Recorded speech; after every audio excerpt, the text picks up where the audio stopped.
What up, guys? It's me, your boy Ronick. How's life? Well, hi. I'm glad you checked this out. I'm probably dying of a cold. It's been a weird Thanksgiving. Finally, I just learned to cook a turkey today. So yeah. Anyways, yeah. Thanks for checking this out.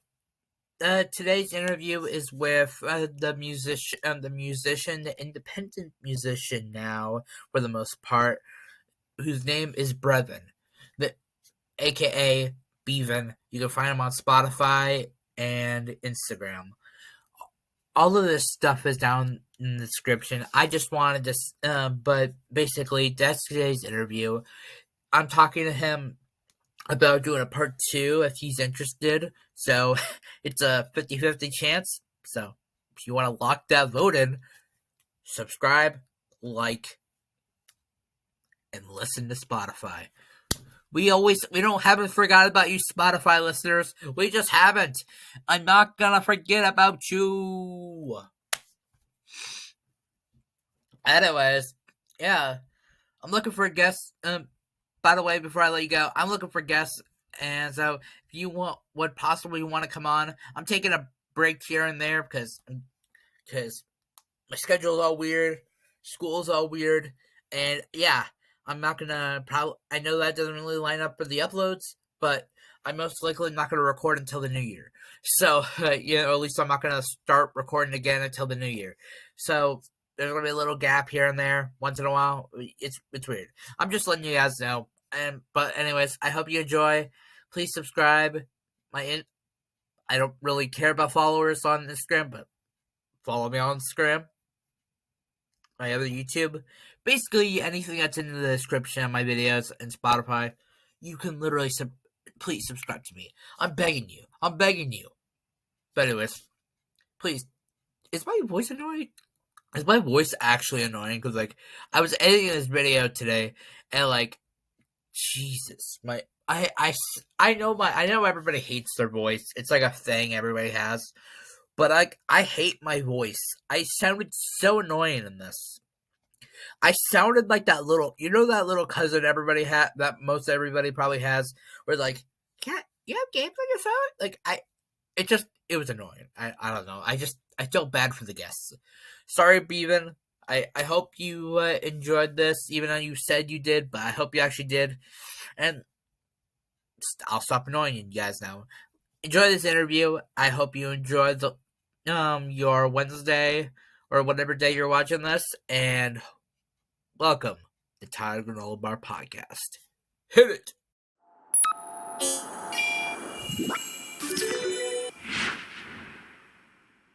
Great to be here. Thanks for having me.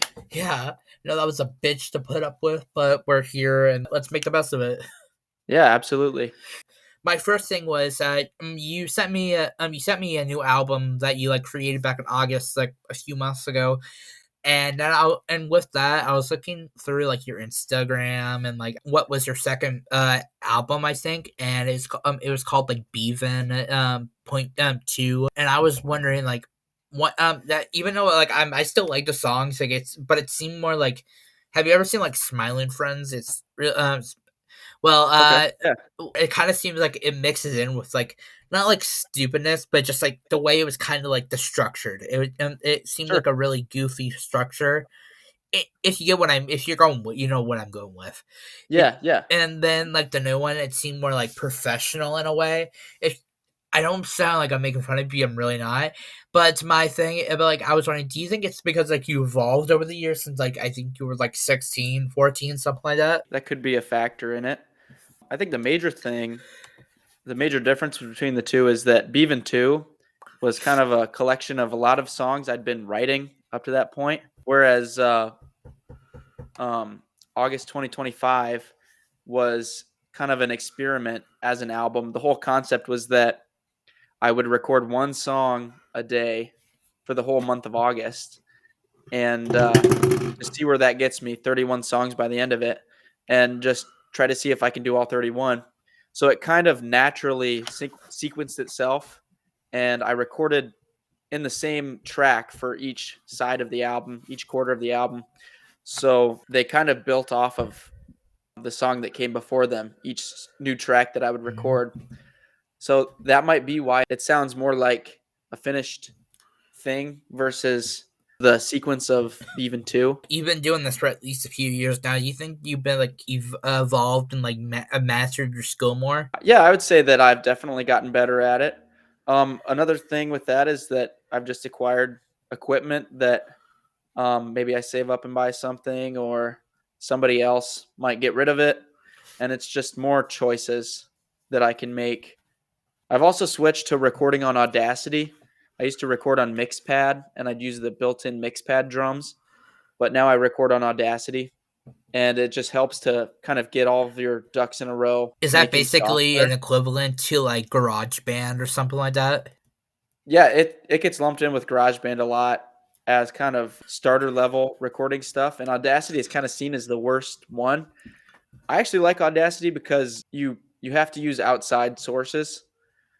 It's kind of like, I don't know, for the kind of recording I do, I like to record instruments like as they sound. And I do like to use plugins and stuff time to time, Mhm. but just from doing it, I think has helped me get better at it.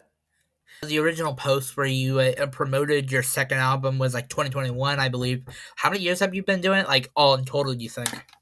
I started playing music in 5th grade, so that would have been about 2016, but I started recording my music in 8th grade, which would have been 2020. And you're like 20 years old, right? 20 I'm something? 19. I'll be 20 in February. Oh, I don't know why I had a vision in my head that you're way older than me, even though like that's just a year older than me. But you started when you were like 16. How old you doing? And you're like 19 years old. So yeah, about between 5 to 8 years, somewhere in there. But it's really just been kind of on to the next thing. What do I want to do now? And just kind of chasing the next thing once I get something done. What is that grind? Do you think? Like, where does that come from? Well, it's kind of just anytime I have free time, I like to record. Sometimes when I don't have enough free time to spare, I'll still record stuff. But it's kind of just anytime you get a group of things together, like a collection of songs or something, Uh and you huh. think it's good enough to release that enough other people will like it, then that's when I usually go for it and try to make it into a finished thing. And then if people like it, they like it, and if they don't like it, that's fine too. Kind of Oh, I'm making sorry. like uh, a little scrapbook of what I'm doing at any given time. Sorry, I didn't mean to interrupt you, but I gotta say, like, when you said like you have enough free time, you're like you want to do something. I think that was kind of what we're doing right now because like I'm not doing anything for like hours, and like even though I'm a fan of watching television, I think I just needed something to do. So this is kind Right. of something like that. I just needed something to do. Yeah, I think that's how a lot of people get into it. Is they have like they have a love for something, but they don't. I don't know. It's kind of a toss up between doing what they love to do and doing what they want to do. Because sometimes it's not so easy to really do what you know you should do. So it's kind of just, there's some days when I don't record and I feel all the worse for not doing it.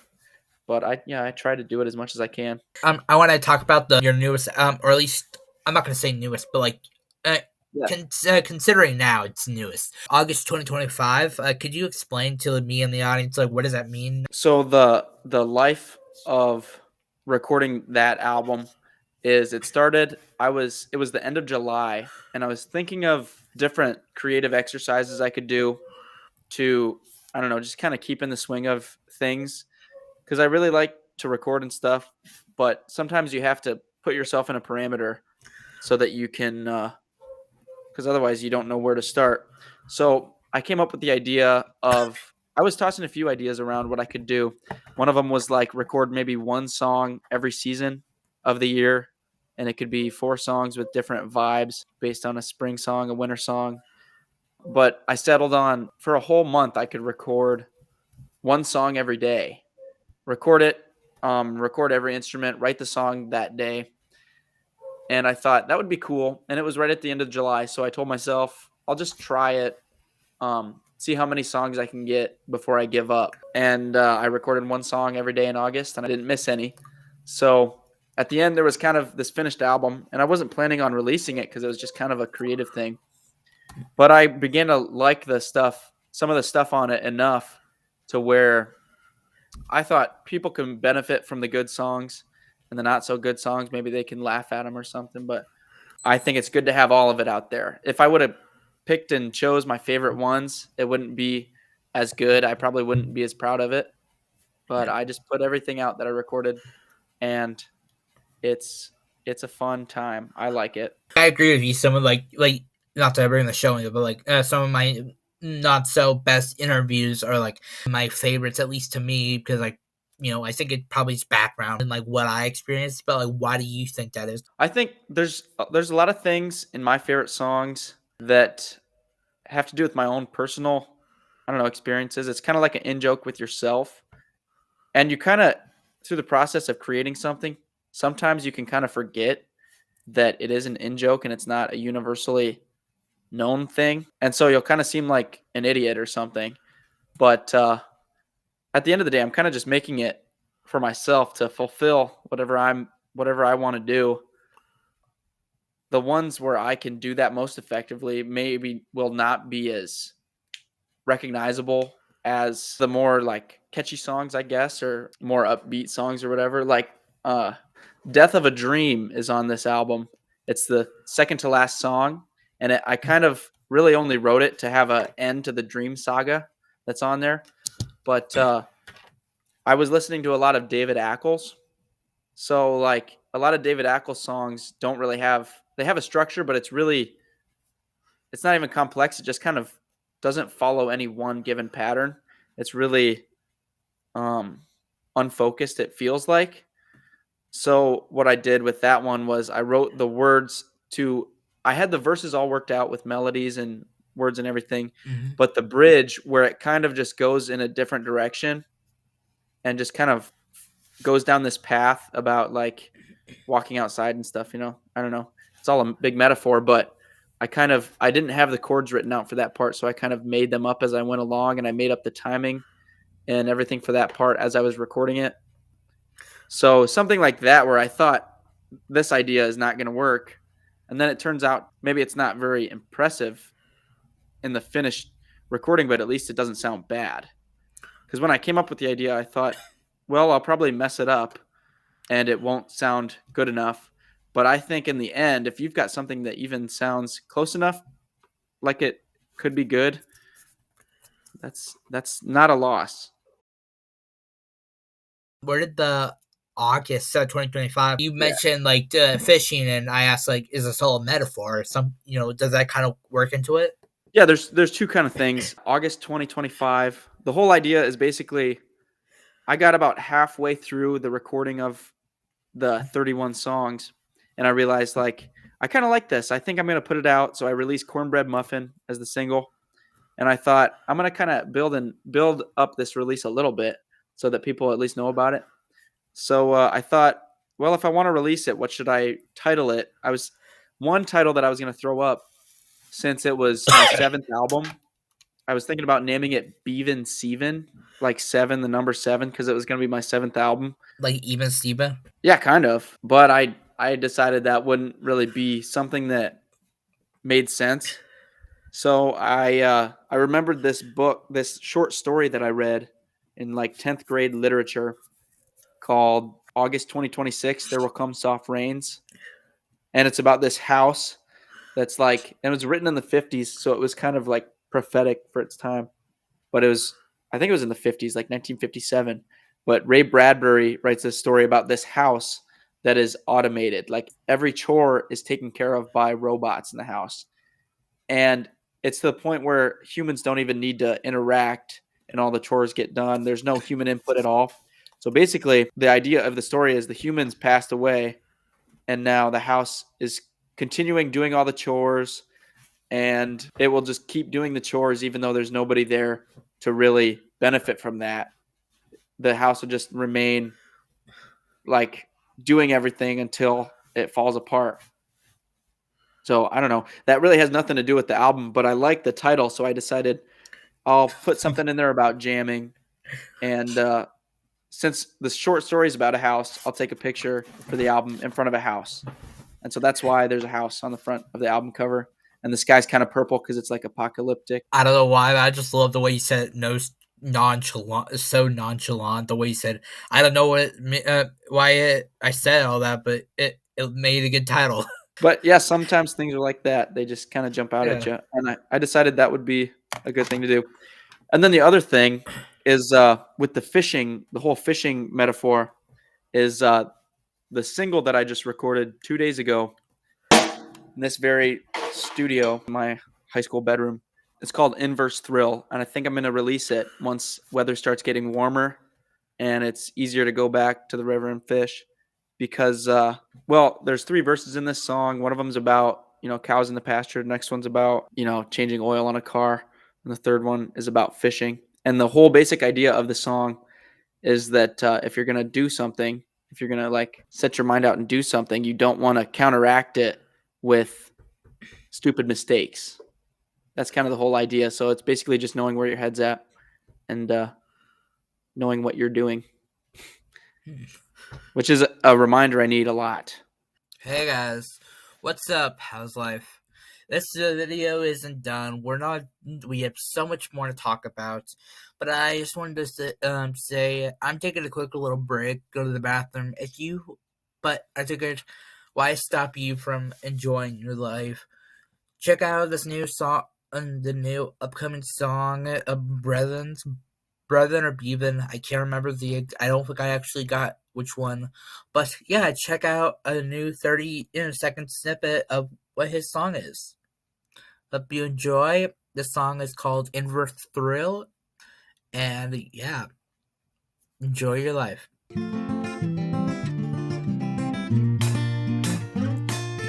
Tried to tell you sooner, I forgot to pop the plug in. You're out a couple quarts, spilling on the ground. Look my way, I can always spot you some, but till my funds run dry, till I'm dead. So turn over lane, burn a new intake. Well, it ain't so hard, no, it ain't so hard if you're easy on the brake.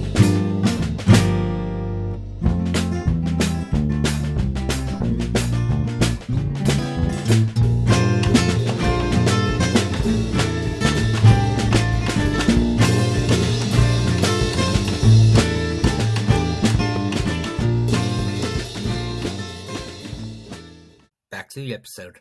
Is that like kind of something you put to mind yourself? The song kind of took its shape. I didn't really have a theme when I started it. I just kind of liked the sound of the words. And then from there, I kind of developed a theme. And then I changed some words around to fit it. I came up with the single cover while I was fishing. And I thought it would be funny as a single cover. It's definitely not a good cover. I drew it on my phone in the little paint app. But I think it's good enough for what I want to do with it. A little birdie told us you like to go out in the middle of the night and just and go randomly walking after drinking. That could be true. I don't know if I've ever seen that myself, but that's very possible. Is that a lie or No, that's not a lie. I'd say that's pretty true. I would know it to be true. I wonder who would have told you that. Want to take any guesses? You get 3 tries. Okay. Let me think.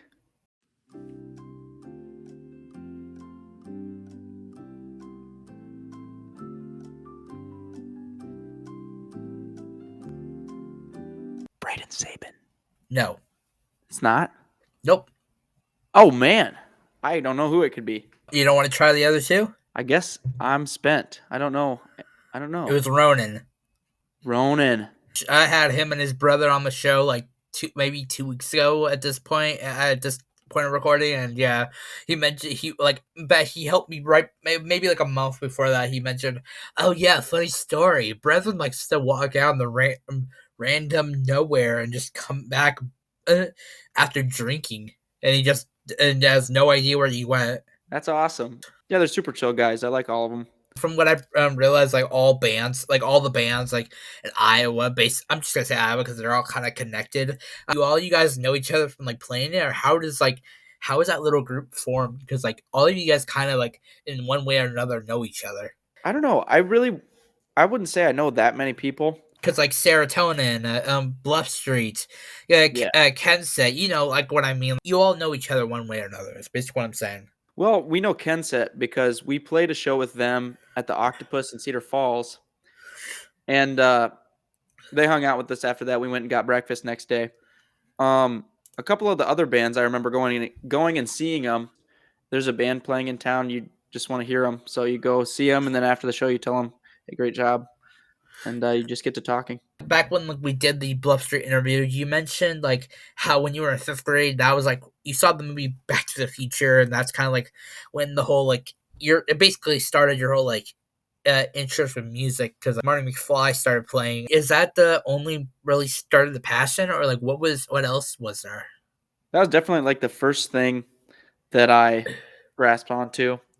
Next after that, it was Huey Lewis. I really liked his guitar player, so I tried to kind of emulate his style at first. I really like his stuff, and then from there, it was just different. I knew that I wanted to play music. It was just a matter of who do I like now, like who grabs my attention now, and I would just, there was Aerosmith, AC/DC. Then it got a little more into like Ween and like the Dead Milkmen, and just kind of branching out, seeing what else I can find that would inspire me. Are you into more like the older type music? Yeah, I would say so. Some people I'm into like all kinds. Whatever really sounds good is good for me. But like, do you have like a certain, or are you basically the same way? I'm kind of the same way. I definitely have my favorites, but I won't rule anything out. I won't say like, no, I won't listen to that. But my favorite band of all time is Ween. My favorite singer, like favorite artist, is David Bowie. Those are kind of two groups that I just never get tired of. Besides Riley, you guys have multiple bands pretty much. Do you guys still like? Because you seem like you still seem like you're decent with Braden. Like you mentioned him like previously. You mentioned him like not in like a bad way. I was just wondering like if you guys all play if you all like have multiple bands or do you have multiple bands? Yeah, we're still doing stuff together. I have 2 bands I'm in right now. What bands are they, if I can ask? Yeah, you're good. Flying Gorilla is one of Yeah, them. yeah. I think I And the follow other that one's account. Oh yeah. Yeah. Yep.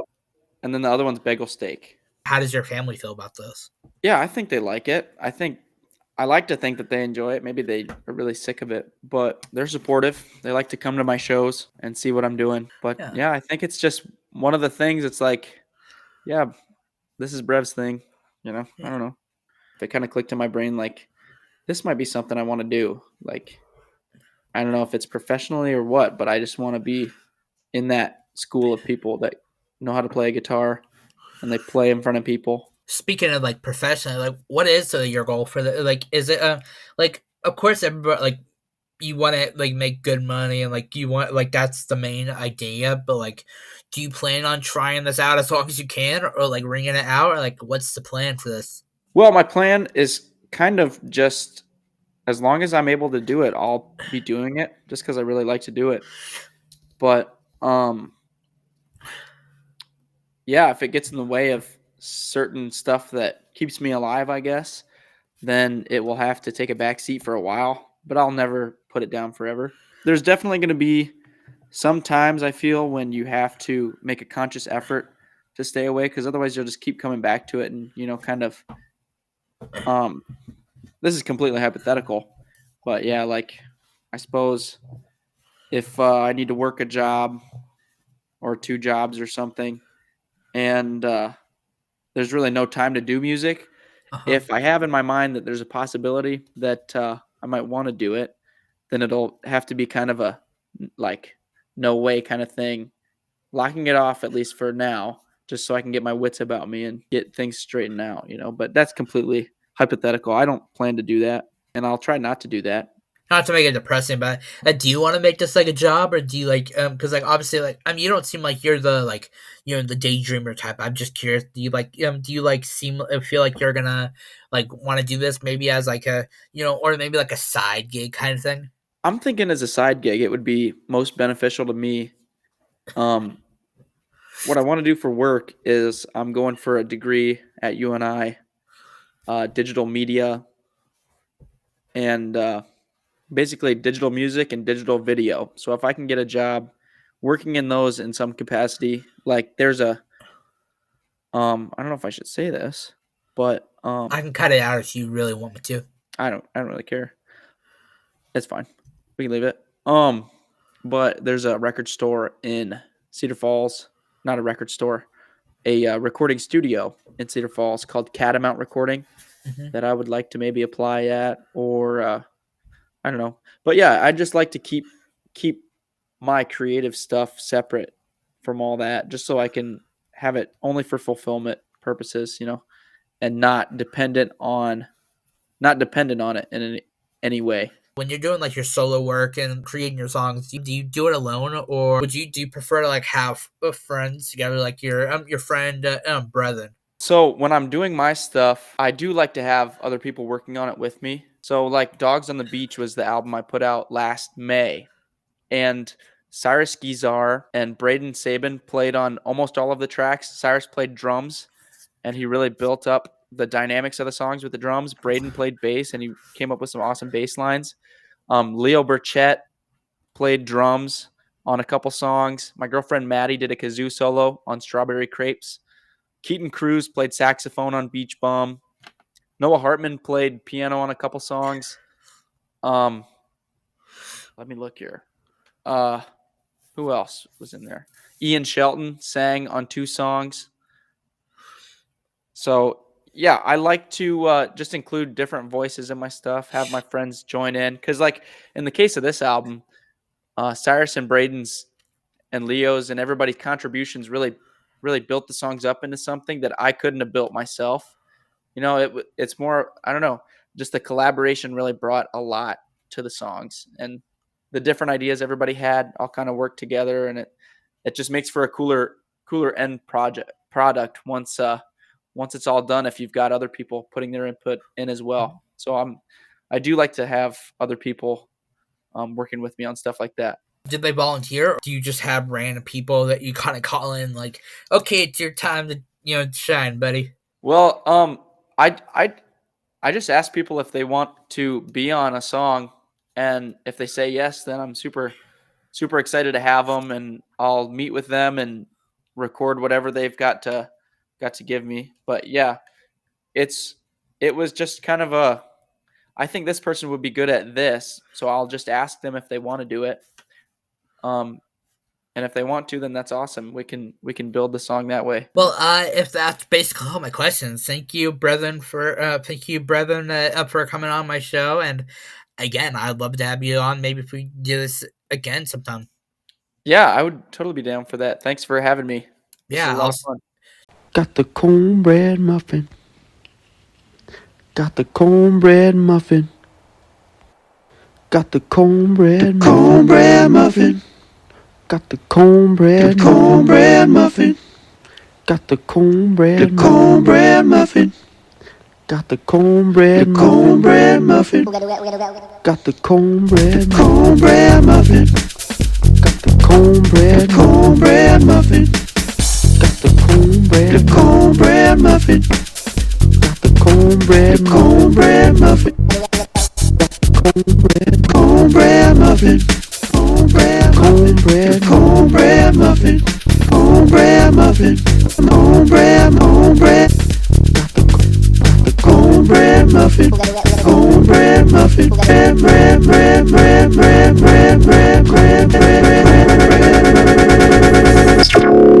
The cornbread muffin. Got the cornbread muffin. Got the cornbread muffin. Got the cornbread muffin. Got the cornbread muffin. Got the cornbread muffin.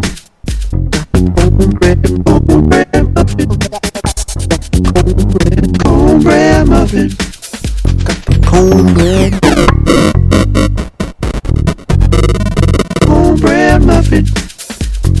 cornbread muffin. Got the cornbread muffin. Got the cornbread muffin.